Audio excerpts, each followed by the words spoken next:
All right, let's go to the Vaqueros hotline, and this is a good friend of our show. We talked with him back when the season began, and Texas played Rice to open the season. He is the former quarterback at Rice, also high school football quarterback in this area. Vista Ridge was where he started in high school. He's now doing great work with CBS Sports as an analyst, games every single week. Taylor McHargue is with us. Taylor, how are you, bud? Good. How are you guys doing? Great. Thanks for joining us, brother. Hey, what's your game this week? I have got FAU, Tom Herman down with the Owls. I've got them in Tulsa on Saturday. Nice. How are you enjoying the analyst role in the booth? I know you've been doing it a little while now.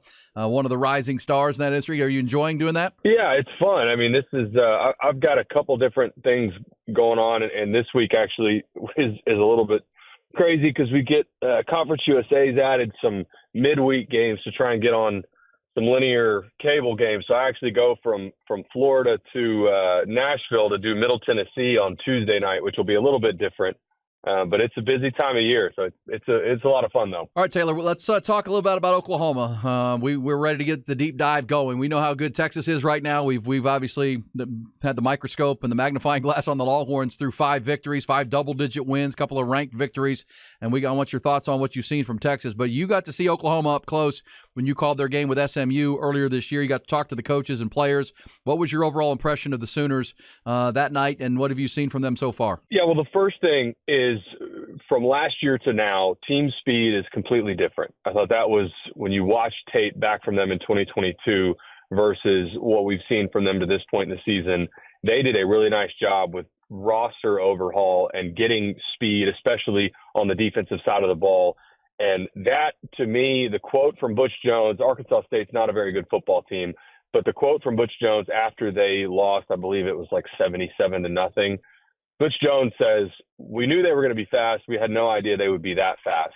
And that, to me, stood out against SMU as well, where especially on the defensive side of the ball, at the linebacker spot, on the back end in the secondary, they look like a completely different team from the year before. Now, that being said, I think that's what we're going to talk about today is their schedule to this point in the season looks a lot different than what Texas has played. They have not really been challenged yet. And the 1 week that I felt like they were challenged was against SMU. That game was 14-11 going into the fourth quarter. And you fast forward to this past week, the Iowa State team that they just played, I think that may be the worst team in the Big 12 with all the stuff that they're dealing with the gambling scandal. It's either them or Houston that's at the bottom of the Big 12. So, again, I just don't think Oklahoma's really been tested yet. I thought SMU did a couple things that challenged them some in a way that you haven't really seen before. But if you just measure the first few weeks of the season for what Texas has had to face versus Oklahoma, it looks a lot different. You know, that's interesting, Taylor, because and I agree. I think there have been a lot of improvements on the defensive side of the ball. They just haven't been tested. One of the things I'm worried about for Texas in this matchup is that Texas defense has played really well at a high level, but they haven't been tested by a real good quarterback. And Dillon Gabriel's a good quarterback. Give me your thoughts. I know you did your breakdown and analysis of Oklahoma. Give me your thoughts about what Dillon Gabriel has meant to the program and his play at the quarterback position for them. Yeah, Dillon's played well. My only thing for Dillon Gabriel that I want to see against Texas, I don't think he's really had much pressure on him to this point in the season. Oklahoma's offensive line, they've done a nice job of keeping him protected. Now, what Oklahoma likes to do, if they know they're taking downfield shot plays, they will leave a tight end in, they'll go max protection, they'll block 7, and they'll just have 3 and sometimes just 2 in the route combination where they make it real simple. You've got 1, maybe 2 reads, and they're going to give him all the time in the world. And against Texas, I think you should absolutely expect that because this will be, again, by far the best front that they would have faced. So that's going to be the challenge is it is really hard against this Texas defense to put together 10 to 12 play drives and slowly chip away at this Texas defense. I don't think that's a realistic expectation. This Oklahoma offense is going to have to hit some of those chunk plays and those shot plays. And to this point in the season, the Texas defense has not given up very many of those.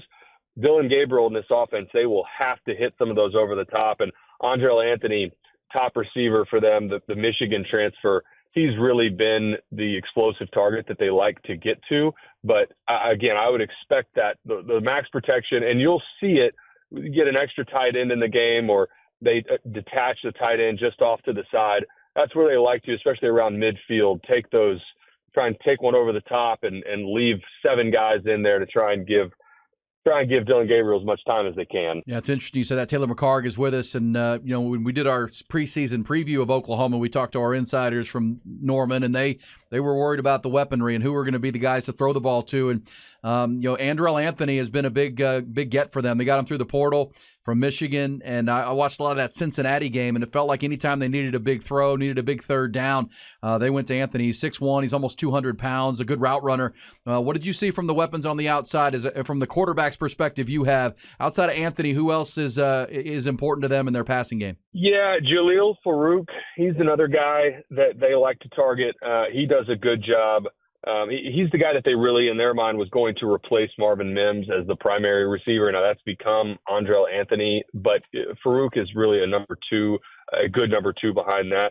Drake Stoops, he was also, when we had them against SMU, he was a guy that they got targets to pretty early in the game, had a presence on special teams as well. But this is not, you look around at the top wide receiver cores in college football, think about like a Washington that may have 3 guys that get drafted.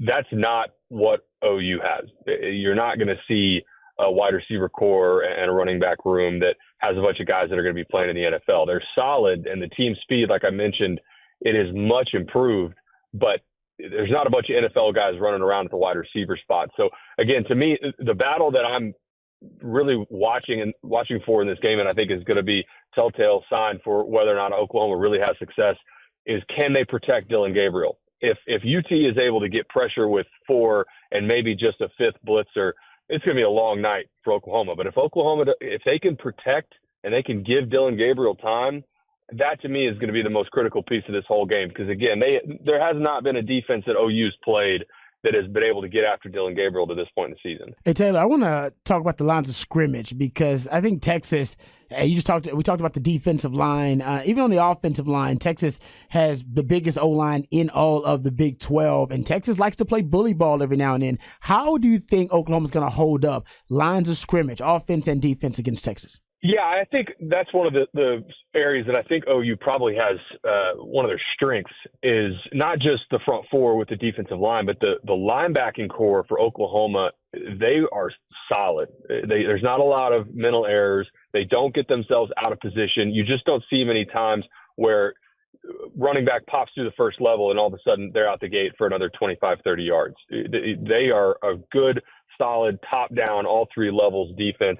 Danny Stutzman right in the middle, number 28 at linebacker, really physical, flies around all over the field. And they're just, it's a Brent Venables defense. Go back to who they are and who they want to be. Think about those defenses for Clemson when they were winning national championships and they were getting to the playoff every year, led by Brent Venables. And obviously before that, when he was at OU with Stoops, they're going to play well. They're going to line up. You're not going to get a ton of mental busts. And I think that's going to be the area where Texas on offense, same thing.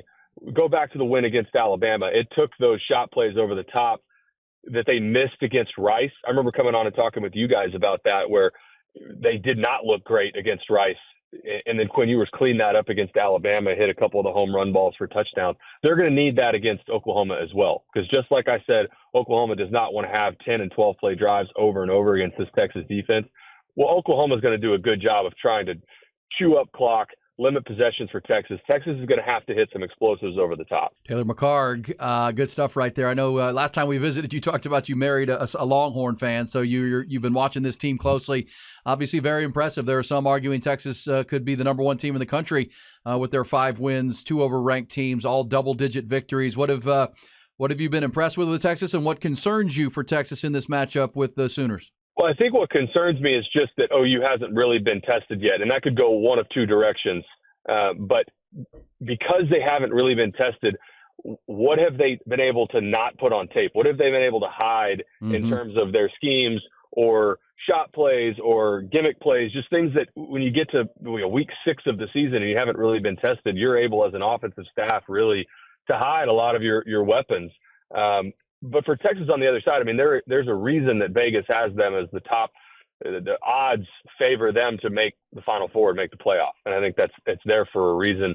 And for Texas, I mean, from a resume perspective, if they beat Oklahoma, they should probably be the number one team in the country now. I don't know if they're going to jump Michigan. I don't know if they're going to jump Georgia just because Georgia hasn't lost yet. But from a resume basis, again, you've got a win at Alabama and then a win over a top 15 Oklahoma team. From a resume basis, they should be the number one team in the country. I don't know if that will happen, but it has been fun to follow them. Look, I live in Austin. Like you just mentioned, I'm married to a Longhorn. I think the city is better when Texas is good. I pull for Texas as long as they're not playing my Rice Owls. So, look, it's obviously been a ton of fun to follow through the first part of the season. I do think they win this game. I think they beat Oklahoma. The only way that doesn't happen, turnovers from Quinn Ewers. I think that's probably the only way where you give OU a couple extra possessions. But if you line this up and both sides played clean, no turnovers, similar time of possession, Texas is the better team. They've got more top-down speed, top-down talent. I think, again, it's a rivalry game. We all know some of the times where one side in this game is favored over the other. Upsets happen all the time in this matchup. But, again, I do think Texas probably wins this game. I think it's probably closer to a 2-score win. But, again, if it doesn't happen that way, it's likely because of turnovers for Texas. Taylor McHargue. Last thing I have for you is that Oklahoma, the running back. Whoever runs the ball in this game typically wins. Texas has a guy in Jonathan Brooks who leads the conference in rushing yards and is coming off a great game, a couple great games in a row. What about OU? Who stands out? I mean, Marcus Major is the name, but he's under 4 yards a carry for the season against the schedule they've played. Only guy over 5 yards a carry is Tyree Walker out of the Vegas kid. Which one of these running backs do you think has a chance to carry the mail for them on Saturday? Yeah, I don't think Oklahoma, to use your phrase, carry the mail. They do not have a solidified starter per se. Now, Tyree Walker, like you mentioned, and Marcus Major. You've also got Javante Barnes. I mean, they will really, truly rotate these three guys and go with the hot hand.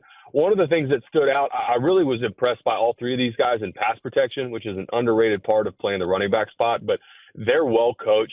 But again, like I mentioned with the receivers on the outside, you don't have in this running back room, there's not a clear guy that you're like, this is the number one, this is going to be one of the top running backs in the country and an NFL running back. That's why you see it's kind of by committee, kind of with the hot hand. But again, I mean, Marcus Major, probably the best back in that room, but it's not by a wide margin. Taylor, awesome stuff, man. Appreciate you reaching out. Appreciate your perspective. That was good stuff. We're getting ready for Texas and Oklahoma. Safe travels for you. 2 games coming up over the next week, and we'll check in again soon. Appreciate it, my friend. Thanks, Taylor. Awesome. Thanks, guys. There it goes. That's our first deep dive. There it is. What'd you get out of that? I like what he said, though, about, and I brought this up, too, yesterday. They hadn't been tested early. And he believes that it could be holding something back. Usually coaches, at big-time Power 5 programs like Oklahoma, they can't afford to do that because they have a big-time matchup early on in the season, whether it be a non-conference or big-time conference opponent early. They haven't had that. They have not. So there's a good chance that they've been keeping some of their exotics to themselves, and they're going to break them out versus Texas. Well, we know they will, defensively and offensively. I like what he said about that. And that linebacking core, I agree with him. That linebacking core is probably their strength. And it might be the strength, not just defensively, on the team. They got the 2 really good linebackers. You brought that up earlier. Yeah, Stutzman's a good one. The kid Kanak, Kanak. Yeah. Just one of those heady guys, neck roll kind of dude. Who's going to be all over the ball. Yep. I like him. Okay, so there you go. Team speed improved. Still not really a bell cow running back. Pretty good receivers. And as Rod said last hour in his rant, I mean, who would you trade if you're Texas? Who on Texas' roster would you trade from Oklahoma? Not many. Texas has the better roster. I think he said it right. Some exotic plays that maybe they've kept under wraps, and then, Quinn Ewers all of a sudden starts becoming a turnover guy, which he has not been. He's thrown 1 pick all year long. Not really in his nature. Dylan Gabriel's only thrown 2 to this point. So he's a veteran quarterback. Was it 6th year for him? But I agree with Taylor. If Texas can stunt this running game, because none of those running backs are really scary, right? Jonathan Brooks' emergence has given Texas an absolute advantage in the run game. The offensive line's really good, even against this but improved OUD.